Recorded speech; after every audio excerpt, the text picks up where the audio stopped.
Bayangkan sebuah dunia di mana mimpi dan kenyataan bertabrakan. Di tengah kerumunan puluhan ribu orang yang bersorak, ada seorang pria yang berdiri tegak, kebanggaan dan rasa sakit bercampur dalam dirinya. Ya, sosok itu adalah Muhammad Ali, seorang legenda tinju dunia. Tapi kisah hidupnya lebih dari sekedar kemenangan di atas ring. Sebab Muhammad Ali bukan hanya dikenal karena pukulannya yang mematikan, tapi juga karena keberaniannya melawan tantangan yang datang, baik di dalam maupun di luar ring. Setiap langkahnya adalah perjuangan, dari bertarung melawan lawan-lawan tangguh hingga melawan keyakinan dunia tentang apa yang diperjuangkannya. Dari seluruh hidupnya yang telah tertoreh, kita bisa mempelajari banyak hal, perjuangan, keberanian, dan setiap resiko untuk mendapatkan tujuan. Dan dalam kesempatan ini, mari kita coba menyelam dan memahami kehidupan Muhammad Ali.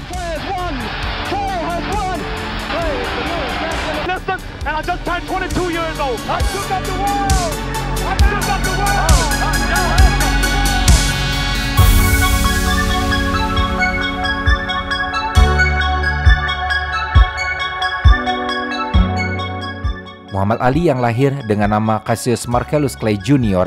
lahir pada tanggal 17 Januari di tahun 1942 di Louisville, Kentucky, Amerika Serikat. Muhammad Ali adalah anak pertama dan datang dari keluarga sederhana dengan latar belakang yang penuh dengan tantangan. Ayahnya yang bernama Cassius Marcellus Clay Jr. bekerja sebagai seorang pelukis papan reklame, sementara ibunya yang bernama Odessa O'Grady Clay bekerja sebagai pembantu rumah tangga. Kota Louisville, tempat Muhammad Ali dibesarkan, adalah sebuah kota yang terletak di negara bagian Kentucky, dan pada masa itu masyarakatnya masih terbelah secara rasial.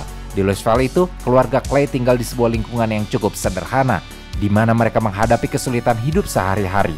Thomas Hauser, dalam bukunya yang berjudul Muhammad Ali, His Love and Times, menuliskan bahwa dalam lingkungan yang penuh ketidaksetaraan rasial itu, Muhammad Ali mulai belajar tentang ketidakadilan sejak kecil.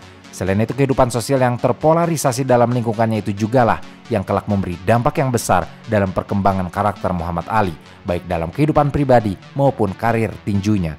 Namun sebagai anak laki-laki, Muhammad Ali seringkali merasa frustasi dan marah. Muhammad Ali yang dibantu oleh Richard Durham dalam menulis buku autobiografinya yang berjudul The Greatest My Own Story menceritakan bahwa perkenalannya dengan tinju pertama kali dimulai pada bulan Oktober di tahun 1954. Kala itu dirinya yang masih berusia 12 tahun datang ke sebuah acara tahunan Louisville Service Club di Columbia Auditorium bersama temannya dengan menaiki sepeda. Setibanya di sana, Muhammad Ali memarkir sepeda sembarang saja dan segera bergegas berkeliling melihat jajanan yang dijual. Ketika hendak pulang, dirinya dan temannya mendapati sepedanya tadi telah dicuri orang. Sambil merengek seleknya bocah culun, dirinya melapor kepada polisi setempat yang bernama Joe Martin. Pada Joe Martin, Muhammad Ali mengatakan ingin menghajar pencurinya. Kebetulan, Joe Martin juga merupakan pelatih petinju kanak-kanak di sebuah pusat olahraga lokal.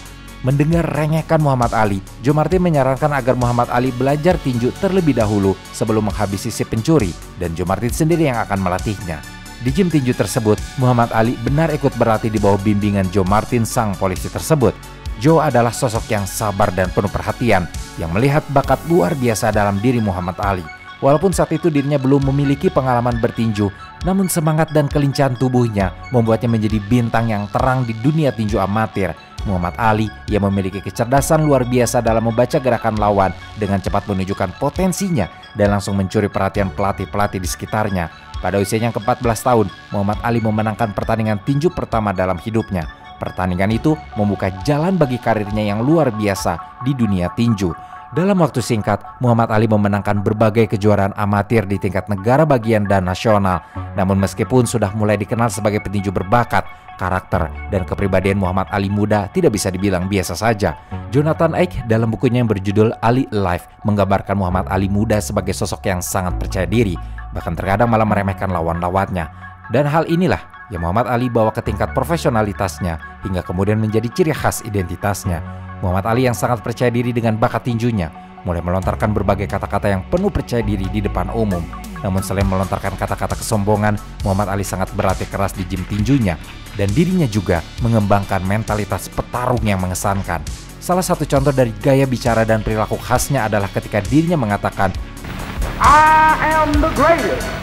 Let the world think I'm fat, but I'm really, I'm gonna say that's right. I'm gonna say it's right. Oh my God. Frankenstein and Igor. Hallelujah. Igor. Frankenstein and Igor. You shall meet the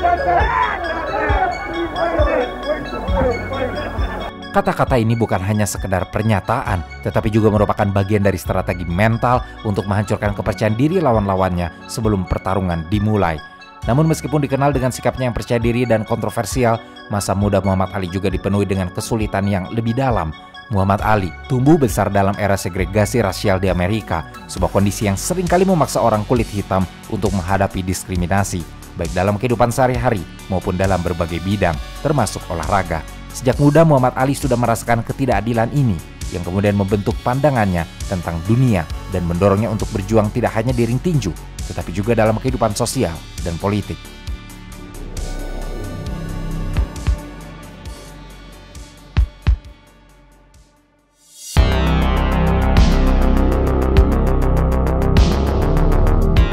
Setelah melalui masa muda yang penuh tantangan, perjalanan Muhammad Ali dalam dunia tinju amatir semakin berkembang pesat. Dengan kemampuan dan semangat juang yang luar biasa, dirinya mulai dikenal sebagai petinju yang menjanjikan. Dan ketika memasuki tahun 1959, Muhammad Ali memenangkan kejuaraan tinju nasional amatir di kelas berat, yang menandakan bahwa dirinya mulai diakui sebagai salah satu talenta muda terbaik di dunia tinju Amerika. Namun, di balik keberhasilan yang diraihnya di level nasional, ada satu pencapaian besar yang akan membawa namanya melambung ke panggung dunia. Itu adalah Olimpiade Roma di tahun 1960. Pada tahun itu, Muhammad Ali berangkat ke Roma untuk mewakili Amerika Serikat di ajang Olimpiade. Meskipun baru berusia 18 tahun, namun dirinya sudah menunjukkan kualitas dan ketangguhan mental yang jarang ditemukan pada petinju muda. Dalam perjalanan menuju medali emas, dirinya mengalahkan sejumlah petinju kuat, termasuk petinju dari Italia, Polandia, dan Uni Soviet. Setiap kemenangan yang ia raih di Olimpiade tersebut otomatis menambah kepercayaan dirinya. Namun dirinya tetap menjaga fokusnya untuk meraih puncak. Dan akhirnya di pertandingan final, Muhammad Ali mengalahkan petinju Polandia bernama Zbigniew Pietraszkowski dengan kemenangan telak yang membawa pulang medali emas untuk Amerika Serikat. Cassius Clay of the United States comes out in the light trunks. Pietraszkowski of Poland is in dark. Cassius looks very confident. He realizes that the only thing standing between him and the Olympic gold medal is Pietraszkowski. Both fighters weighed in at 178 pounds. And there's the bell ending the fight. Cassius Clay of the United States. Pietraszkowski graciously congratulates him. And then Ziggy's cornermen also acknowledge Clay's masterful. Cassius Clay has presented the coveted gold medal for his tremendous victory in the light heavyweight division of the Olympic Boxing Championships. A magnificent conclusion to the 1960 Rome Olympics. Keberhasilan Ali di Olimpiade Roma di tahun 1960 ini tidak hanya menunjukkan kemampuan fisiknya yang luar biasa, tetapi juga mencerminkan karakter dan mentalitas seorang juara.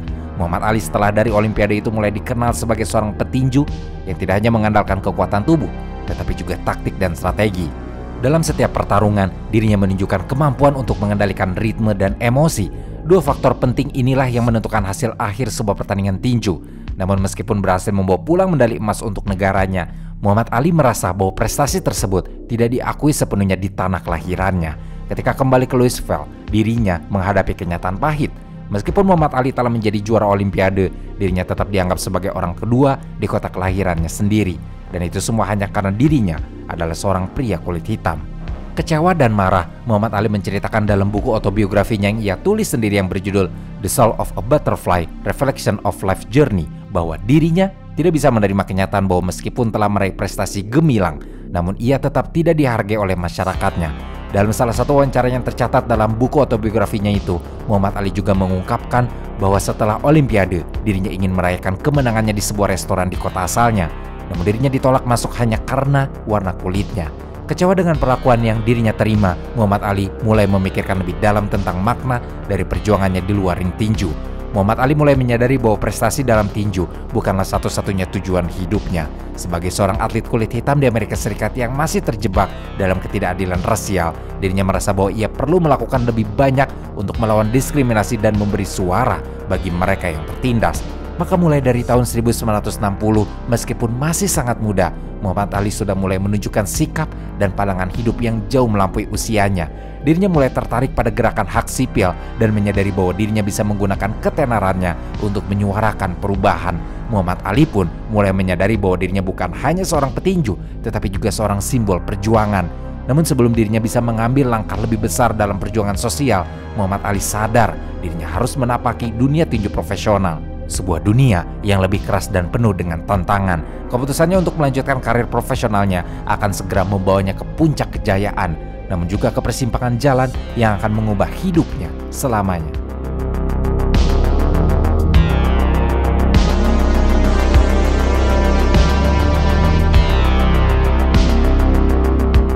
Setelah menyelesaikan perjalanan gemilang di dunia tinju amatir, Muhammad Ali, yang masih dikenal dengan nama Cassius Clay, memutuskan untuk melangkah ke dunia tinju profesional pada tahun 1960. Muhammad Ali dipromosikan oleh pelatih terkenal bernama Angelo Dundee dan berada di bawah bimbingan Louis Feld Sponsoring Group, sebuah sindikat yang terdiri dari 11 pria kulit putih kaya. Dalam pertarungan awalnya sebagai seorang profesional, Muhammad Ali lebih disegani karena pesona dan kepribadiannya daripada keterampilannya di atas ring. Muhammad Ali berusaha untuk menarik minat publik terhadap pertarungannya dengan melontarkan frasa-frasa yang menggambarkan dirinya sendiri seperti melayang seperti kupu-kupu, menyengat seperti lebah. Muhammad Ali juga sering memberitahu kepada dunia bahwa dirinya adalah yang terhebat. Dalam waktu singkat, Muhammad Ali membuktikan bahwa dirinya bukan hanya bualan belaka. Dalam pertandingan debut profesionalnya yang berlangsung di Stadion Convention Hall, Philadelphia pada tanggal 29 Oktober di tahun 1960, Muhammad Ali mengalahkan tunawisma dan petinju amatir yakni Tony Hansakar dalam 6 ronde. Muhammad Ali memenangkan pertarungan itu dalam 6 ronde dan meskipun Hansakar bukanlah petinju top, kemenangan itu memperlihatkan betapa luar biasanya bakat alami Muhammad Ali. Setelah kemenangan debut tersebut, karirnya langsung melesat. Dalam 19 pertarungan pertamanya, Muhammad Ali memenangkan semuanya dan dari kemenangannya itu semakin banyak orang mulai memperhatikan gaya tinjunya yang tidak biasa. Kecepatan gerak yang luar biasa, kemampuan untuk menghindari pukulan, serta gaya bertarung yang flamboyan menjadi ciri khas Muhammad Ali yang tidak hanya mengesankan para penonton, tetapi juga membuat lawan-lawannya merasa terintimidasi. Namun, yang paling menonjol dari Muhammad Ali bukanlah sekadar kemampuan fisiknya, tetapi juga mentalitasnya yang sangat percaya diri. Muhammad Ali memiliki kemampuan luar biasa untuk berbicara di depan umum dan merusak mental lawan hanya dengan kata-katanya. Muhammad Ali tidak hanya berfokus pada kemenangan, tetapi juga pada cara untuk meruntuhkan kepercayaan diri lawan sebelum pertarungan dimulai. Ciri khas ini dikenal dengan julukan Trust Talk, yang kemudian menjadi bagian penting dari identitasnya. Namun ada satu hal yang lebih besar lagi dari sekadar kemampuan fisik dan mentalnya, dan itu adalah tekadnya untuk menjadi juara dunia kelas berat. Muhammad Ali yang sejak awal telah berbicara tentang impian untuk menjadi the greatest semakin mendekati tujuannya untuk merebut gelar juara dunia. Pada tahun 1964, impian itu menjadi kenyataan ketika dirinya mendapatkan kesempatan untuk bertarung melawan Sonny Liston, juara dunia kelas berat yang saat itu dianggap tidak terkalahkan. Sonny Liston secara luas pada saat itu adalah petinju yang sangat ditakuti dengan tubuh besar dan pukulan yang mematikan. Pada eranya, Liston mendominasi dunia tinju dan di sisi lain pada saat itu Muhammad Ali yang jelas merupakan underdog diragukan oleh banyak orang untuk mengalahkannya. Banyak orang menganggap Muhammad Ali terlalu muda, terlalu cepat, dan tidak cukup kuat untuk menghadapi Liston. Namun, Muhammad Ali yang percaya diri dan penuh semangat justru merasa yakin bahwa dirinya akan mengalahkan Liston dan merebut gelar juara dunia. Muhammad Ali sebelum pertandingan dimulai untuk menambah sorotan media berpose dengan The Beatles yang baru saja tiba di Amerika Utara. Saat penimbangan berat badan untuk pertarungan itu pun, Muhammad Ali mengklaim bahwa dirinya akan melayang seperti kupu-kupu dan menyengat seperti lebah. Dirinya juga kemudian menyebut Liston dan legenda tinju Amerika keturunan Afrika, Joe Louis, berkaki datar. Menjelang pertandingan, diketahui bahwa Liston memiliki berat badan 98,8 kg, sedangkan Ali hanya 95,2 kg. Pertarungan itu pun akhirnya digelar pada tanggal 25 Februari di tahun 1964 di Miami Beach Convention Hall, Florida. Pada saat itu Muhammad Ali belum mendapatkan pengakuan penuh sebagai petinju top, tetapi dirinya sudah dikenal dengan sikap percaya dirinya yang kontroversial. Seiring berjalannya waktu, pertarungan ini menjadi lebih dari sekadar perebutan gelar juara dunia. Ini adalah pertarungan yang akan mengubah arah sejarah tinju dunia. Pada malam itu, Muhammad Ali menunjukkan kemampuannya untuk bertarung dengan taktik yang sangat brilian. Meskipun banyak yang meragukan kemampuannya, namun Muhammad Ali memukau dunia dengan kecepatan geraknya yang luar biasa dan kemampuannya untuk menghindari pukulan Liston yang keras. Setelah 6 ronde, Liston menyerah karena cedera bahu, dan otomatis Muhammad Ali dinobatkan sebagai juara dunia kelas berat yang baru, mengguncang dunia tinju dan menyaratkan bahwa era baru telah dimulai.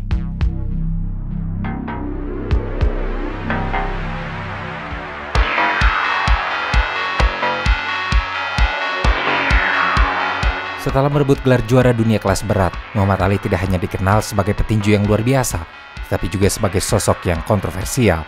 Dengan kepribadian yang flamboyan, keberanian untuk berbicara di depan umum, dan pernyataan-pernyataan yang seringkali mengejutkan, Muhammad Ali mulai menjadi figur yang lebih dari sekadar juara olahraga. Dirinya telah memasuki ranah yang lebih besar, perjuangan untuk identitas dirinya dan hak-hak orang kulit hitam di Amerika Serikat.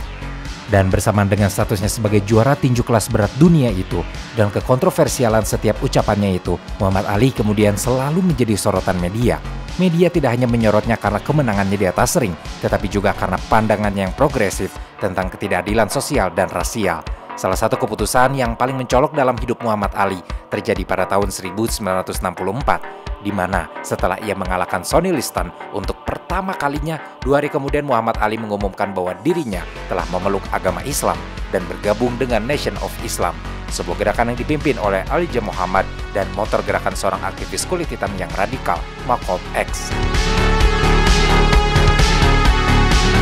Selain memutuskan untuk masuk Nation of Islam, pada tanggal 6 Maret di tahun 1964, dirinya juga mengubah namanya menjadi Muhammad Ali, meninggalkan nama yang diberikan oleh orang tuanya, Cassius Clay. Langkah ini mengejutkan banyak orang, termasuk penggemar dan media, dan memicu reaksi keras dari berbagai pihak di Amerika.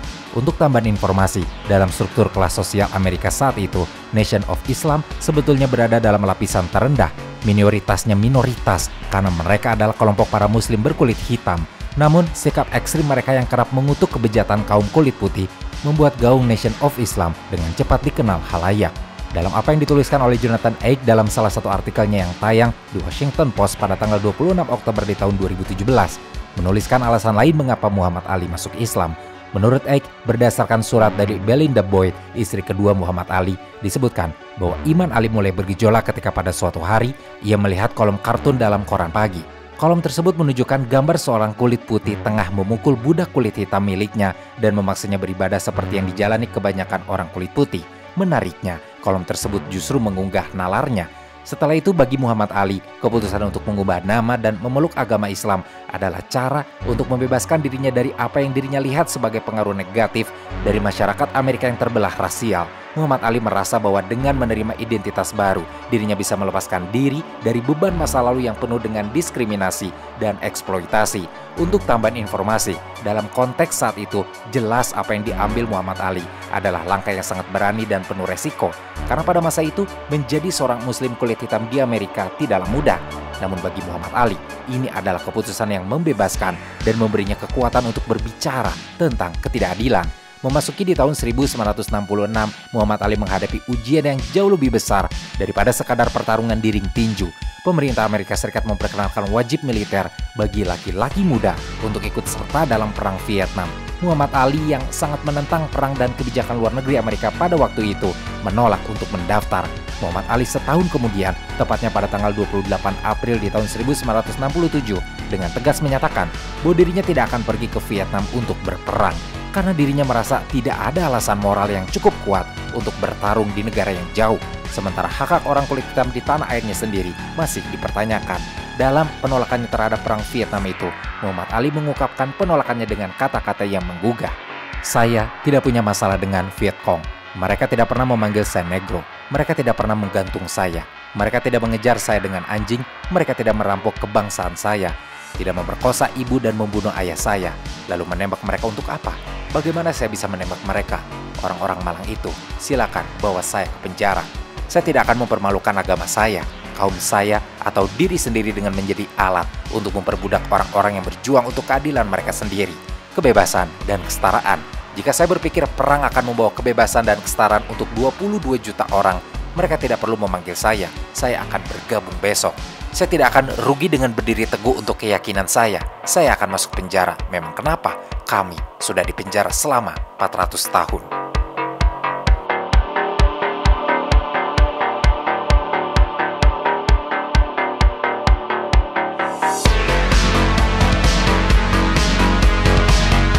Selain itu, dalam wawancara di markas tentara di Houston, Muhammad Ali juga mengatakan bahwa dengan kesadaran saya sebagai muslim dan keyakinan pribadi saya sendiri, saya mengambil pendirian saya dalam menolak panggilan untuk dilantik.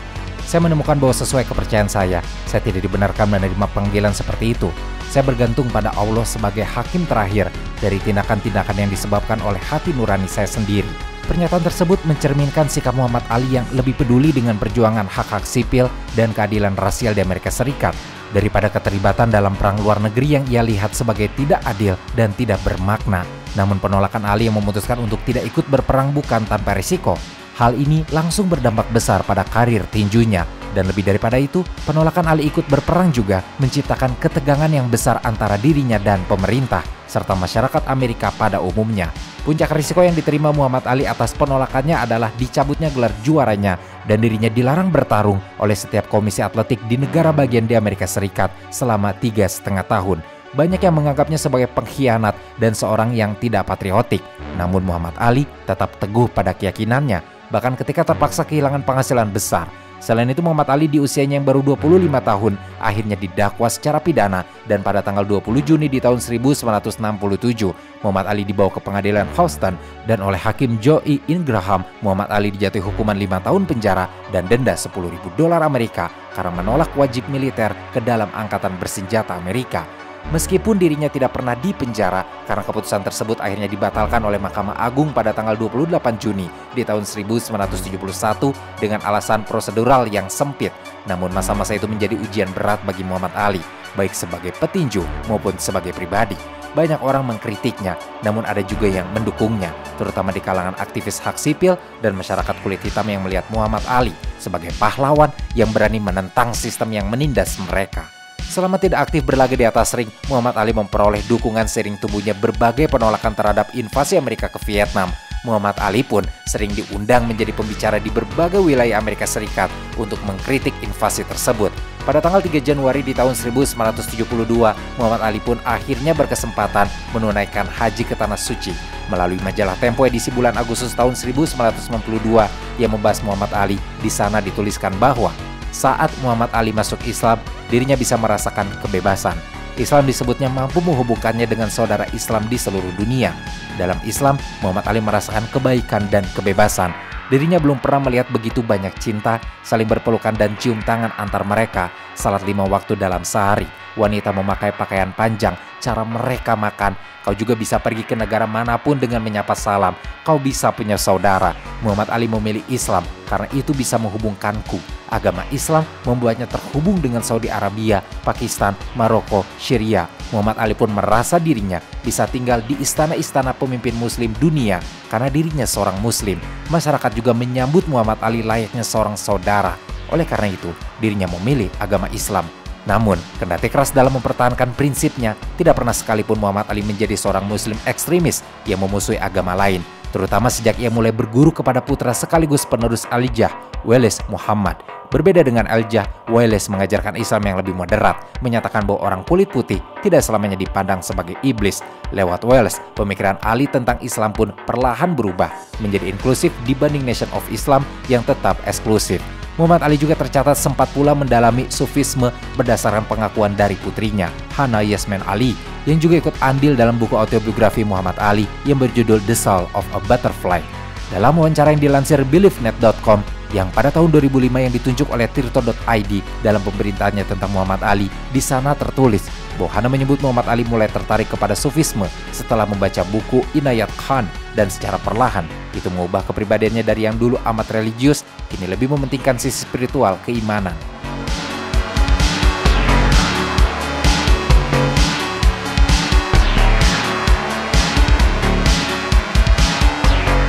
Setelah hampir 4 tahun berada di luar ring, Muhammad Ali kembali ke dunia tinju pada bulan Oktober di tahun 1970 dengan tekad yang lebih besar dan semangat yang jauh lebih besar daripada sebelumnya.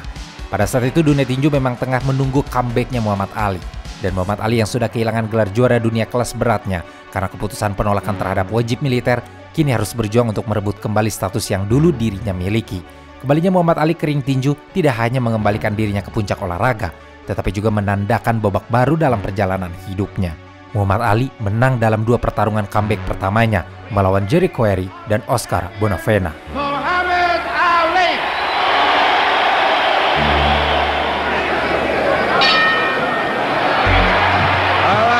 ready to go.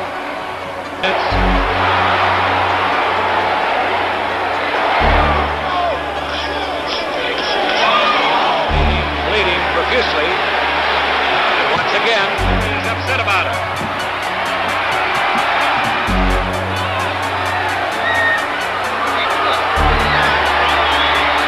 TKO Muhammad Ali.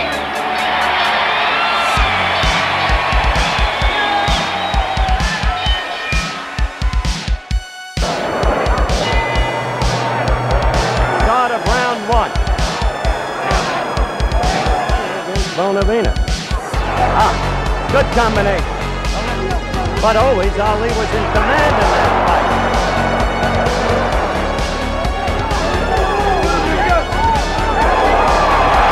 Oh! That left! Florida! Bonavena is running. If he goes down again, it's over! Ali is the knockout at 2 minutes and 3 seconds by my unofficial clock. The left, I'm going up to... Memasuki tahun 1971, setelah Ali kembali bertarung, dunia tinju dikejutkan oleh pengumuman tentang The Fight of the Century, pertarungan antara Muhammad Ali dan Joe Frazier. Frazier, yang telah merebut gelar juara dunia kelas berat setelah Ali dijatuhi hukuman, adalah petinju yang sangat berbeda dengan Muhammad Ali. Frazier dikenal dengan gaya bertarung yang brutal dan kekuatan pukulannya yang luar biasa. Muhammad Ali dengan kecepatan dan kecerdasannya menyebut dirinya sebagai the greatest dan tak ragu untuk mengatakan bahwa Frazier tidak sebanding dengannya. Ketegangan antara keduanya semakin meningkat dengan persaingan verbal yang tajam dan kedua petinju ini menjadi simbol dari pertempuran antara dua gaya tinju yang berbeda. Pertarungan tersebut diadakan pada tanggal 8 Maret di tahun 1971 di Madison Square Garden, New York City di hadapan lebih dari 20.000 penonton. Dari awal, pertandingan ini bukan hanya tentang gelar juara dunia, tetapi juga tentang siapa yang lebih unggul, kecepatan dan kelincahan Muhammad Ali atau kekuatan dan ketahanan Joe Frazier. The Fight of the Century menjadi pertarungan yang penuh dengan emosi, kecerdikan, dan keahlian bertarung. Ali dan Frazier saling serang dengan kekuatan penuh, namun juga menunjukkan taktik dan strategi yang luar biasa. Frazier memberikan tekanan konstan pada Ali, mengejar dan memukulnya dengan pukulan yang mengarah langsung ke tubuh Ali. Sementara itu, Ali berusaha bertahan, memanfaatkan kecepatan dan kelincahan tubuhnya untuk menghindari pukulan mematikan Frazier. Setelah 15 ronde yang sangat melelahkan, pertarungan ini mencapai puncaknya di ronde terakhir. Frazier akhirnya berhasil menghantam Ali dengan pukulan telak di ronde ke-15, memaksa Muhammad Ali untuk bertahan sekuat tenaga. Ali, meskipun lelah dan terluka, ia terus berjuang. Namun pada akhirnya, Frazier keluar sebagai pemenang dengan keputusan juri. Frazier pun dalam pertandingan ini menjadi pemenang dan mengalahkan Muhammad Ali dalam pertarungan yang menjadi salah satu yang paling legendaris dalam sejarah tinju. Muhammad Ali sendiri pun dalam beberapa wawancaranya kemudian mengakui bahwa itu adalah salah satu pertarungan tersulit yang pernah ia jalani.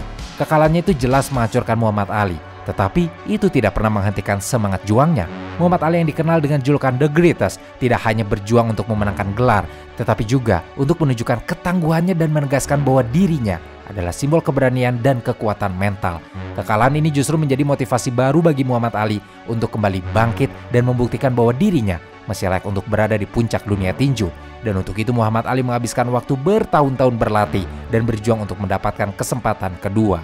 Maka setelah kekalahannya dari Frazier, Muhammad Ali memenangkan 10 pertarungan berturut-turut. 8 diantaranya melawan lawan kelas dunia dan dalam pertandingan kedua melawan Joe Frazier, Muhammad Ali menang mutlak dalam 12 ronde. Dalam salah satu pertandingannya melawan Rudy Lubbers pada tanggal 20 Oktober di tahun 1973, itu digelar di Istora Senayan, Jakarta. Dan dalam pertandingan tersebut, Muhammad Ali menang mutlak 12 ronde melawan Lubbers. Dan memasuki tahun 1974, akhirnya Muhammad Ali mendapat kesempatan kedua untuk merebut kembali gelar juara dunia kelas berat dalam pertarungan yang akan dikenang sebagai salah satu yang terbesar dalam sejarah, yakni The Rumble in Jungle. Pertarungan tersebut diadakan di Kinshasa, Zaire, sekarang Republik Demokratik Kongo, pada tanggal 30 Oktober di tahun 1974 dengan lawannya yang sangat dihormati, George Foreman. Foreman yang pada waktu itu tak terkalahkan dan dikenal dengan pukulan yang sangat kuat dianggap sebagai favorit untuk memenangkan pertarungan ini. Banyak yang meragukan kemampuan Muhammad Ali untuk menang mengingat usianya yang lebih tua dan gaya bertarungnya yang lebih mengandalkan kelincahan daripada kekuatan fisik. Namun Muhammad Ali memiliki strategi jitu, yaitu the rope a-dope. Dengan menggunakan strategi yang sangat cerdik yang mirip dengan apa yang pernah digunakan oleh mantan petinju hebat sekaligus mantan pelatihnya, yakni Archie Moore, Muhammad Ali membiarkan Foreman terus menyerangnya di sepanjang pertarungan dengan menempelkan dirinya pada tali ring. menghindari sebagian besar pukulan dan membiarkan Foreman kelelahan. Ketika Foreman mulai lelah di ronde ke-8, Muhammad Ali tiba-tiba melancarkan serangan balik yang sangat cepat dan menghantamnya dengan kombinasi pukulan yang mengakhiri pertarungan, membuat George Foreman terjatuh dan tidak mampu bangkit kembali. Akhirnya Muhammad Ali kembali menjadi juara dunia kelas berat, merebut gelar yang telah hilang darinya selama bertahun-tahun. Kemenangan ini menjadi salah satu yang paling bersejarah dalam dunia tinju. Muhammad Ali yang sempat merasakan kekalahan kini kembali berada di puncak dunia, membuktikan bahwa semangat juangnya yang tak pernah padam, keberanian dan kecerdikannya lebih besar dari apapun. The Rumble in the Jungle bukan hanya tentang merebut gelar, tetapi juga tentang kembali bangkit setelah menghadapi tantangan terbesar dalam hidupnya.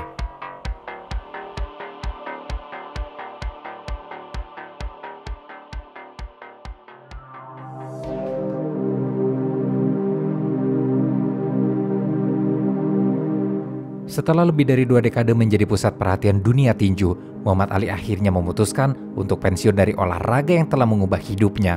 Karirnya di dunia tinju dipenuhi dengan kemenangan spektakuler, kekalahan yang tidak terlupakan, dan lebih dari itu, dengan perjuangan yang lebih besar, perjuangan untuk identitas, keadilan sosial, dan hak asasi manusia. Posisi Muhammad Ali dalam sejarah tinju sebagai salah satu petarung terhebat sepanjang masa sudah aman. Rekor terakhirnya, yakni 56 kemenangan dan 5 kekalahan dengan 37 KO telah disamai oleh yang lain. Tetapi kualitas lawan-lawannya dan cara dirinya mendominasi selama masa jayanya menempatkannya di dataran tinggi bersama petinju-petinju abadi. Aset Muhammad Ali yang paling nyata di atas ring adalah kecepatan, gerak kaki yang luar biasa, dan kemampuan untuk menerima pukulan. Namun mungkin yang lebih penting, dirinya memiliki keberanian dan semua hal tak berwujud lainnya yang membuatnya menjadi petarung hebat. Namun ketika Muhammad Ali meninggalkan ring tinju pada tahun 1981, dunia ingin tahu apa yang akan dilakukan oleh pria yang dikenal sebagai The Greatest setelah pensiun. Setelah mengundurkan diri dari dunia tinju, Muhammad Ali mengalihkan perhatian dan energi besarnya ke bidang-bidang lain dalam kehidupan. Meskipun tidak lagi terlibat dalam tinju profesional, semangatnya untuk berjuang untuk yang benar tidak pernah padam, sebab Muhammad Ali setelah pensiun mulai aktif dalam berbagai kegiatan sosial dan kemanusiaan, menjangkau mereka yang membutuhkan dan berbicara untuk keadilan. Dalam banyak kesempatan, dirinya juga menyumbangkan waktunya untuk amal dan mendukung berbagai organisasi yang berfokus pada pendidikan, kesehatan, dan perdamaian. Salah satu langkah terbesar yang diambil oleh Muhammad Ali pasca pensiun adalah keterlibatannya dalam pekerjaan kemanusiaan. Muhammad Ali terlibat dalam berbagai proyek internasional, mengunjungi berbagai negara di seluruh dunia, termasuk beberapa wilayah yang dilanda konflik dan kemiskinan, untuk memberikan bantuan dan menggalang kesadaran tentang kondisi hidup yang kurang beruntung. Muhammad Ali juga mendirikan berbagai yayasan dan organisasi yang bertujuan untuk membantu anak-anak yang kurang mampu, serta mempromosikan perdamaian dunia. Namun meskipun Muhammad Ali pensiun dari tinju, dunia tetap mengenalnya sebagai ikon olahraga yang tidak tergantikan. Kepribadiannya yang besar, kekuatan mentalnya, dan perjuangan sosialnya menjadikan Muhammad Ali lebih dari sekedar petinju. Muhammad Ali menjadi simbol bagi generasi-generasi baru tentang keberanian, keteguhan, dan keberhasilan mengatasi tantangan besar dalam hidup. Bahkan dalam masa pensiun, dirinya tetap menjadi tokoh yang dihormati, baik oleh penggemar tinju maupun mereka yang mengagumi semangat juangnya dalam berbagai aspek kehidupan. Namun di balik segala prestasi dan kesuksesannya, kehidupan Muhammad Ali setelah pensiun tidaklah tanpa tantangan. Pada akhir dekade 1980-an, Muhammad Ali mulai menunjukkan tanda-tanda yang mengkhawatirkan. Dirinya mulai merasakan dampak dari perjalanan panjangnya di ring tinju, yaitu gejala Parkinson. Penyakit yang mempengaruhi sistem saraf mulai muncul. Muhammad Ali pertama kali didiagnosa mengidap penyakit Parkinson pada tahun 1984, 3 tahun setelah pensiun. Penyakit ini yang diduga akibat benturan keras di kepala selama bertahun-tahun bertarung di atas ring tinju, mempengaruhi kemampuan fisiknya dan menurunkan kondisi kesehatannya secara signifikan. Meskipun penyakit Parkinson mengurangi mobilitas dan kemampuannya untuk berbicara dengan jelas, Muhammad Ali tidak pernah menyerah pada takdir. Dirinya terus berjuang, tetap menjadi wajah yang dikenal dalam berbagai kegiatan amal dan perdamaian, dan menjadi teladan bagi banyak orang tentang bagaimana seseorang bisa menghadapi ujian hidup dengan keberanian dan ketabahan hati. Seiring berjalan waktu, meskipun tubuhnya semakin lemah, semangat dan jiwa Muhammad Ali tetap hidup dalam setiap tindakannya. Dalam wawancara dan acara publik, dirinya tetap menunjukkan senyum yang menawan dan sikap positif yang selalu menjadi ciri khasnya. Muhammad Ali yang dulu berbicara lantang tentang kebenaran dan keadilan, kini berbicara melalui tindakan nyata dalam kehidupannya sehari-hari. Pada tahun 1996, Muhammad Ali memberikan momen yang mengharukan dalam sejarah Olimpiade ketika dirinya menjadi pembawa obor di pembukaan Olimpiade Atlanta, Georgia. Walaupun kondisinya sudah jauh menurun, Muhammad Ali dengan tegas mengangkat obor Olimpiade, simbol dari semangat yang tidak pernah padam. Itu adalah momen yang menggambarkan kekuatan mental dan jiwa seorang pahlawan yang tidak mengenal kata menyerah.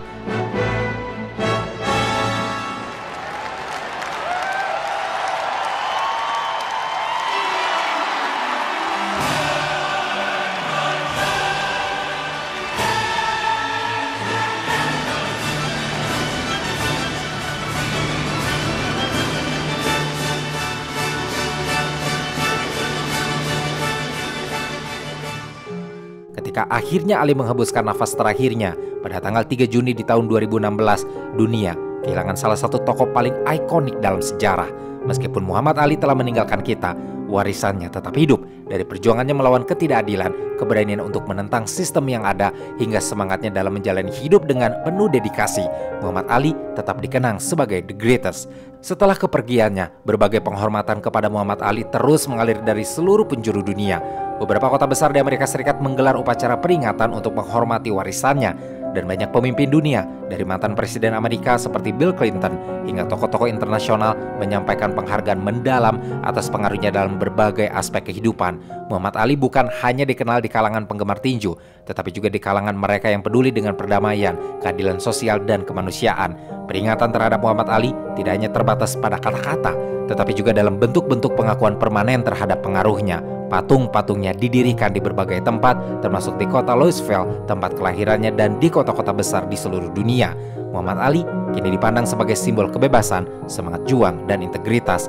Di tahun 2016, Muhammad Ali diabadikan dalam National Boxing Hall of Fame dan menghormatinya sebagai the greatest boxer of all time. Tidak hanya itu, warisan Muhammad Ali juga hidup melalui Yayasan Muhammad Ali yang terus bekerja untuk mengurangi kemiskinan, meningkatkan pendidikan, dan mempromosikan perdamaian di berbagai belahan dunia. Selain itu, Muhammad Ali juga menjadi tokoh yang dihormati dalam dunia seni dan budaya pop.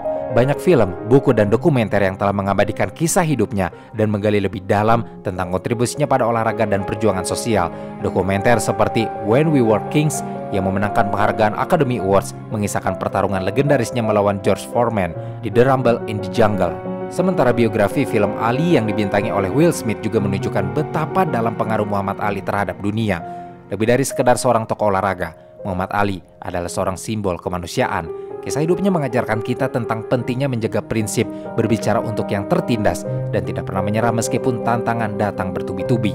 Muhammad Ali mengingatkan kita bahwa kadang-kadang kemenangan terbesar bukanlah yang diraih di atas ring, tetapi dalam bagaimana kita memilih untuk hidup dan menginspirasi orang lain.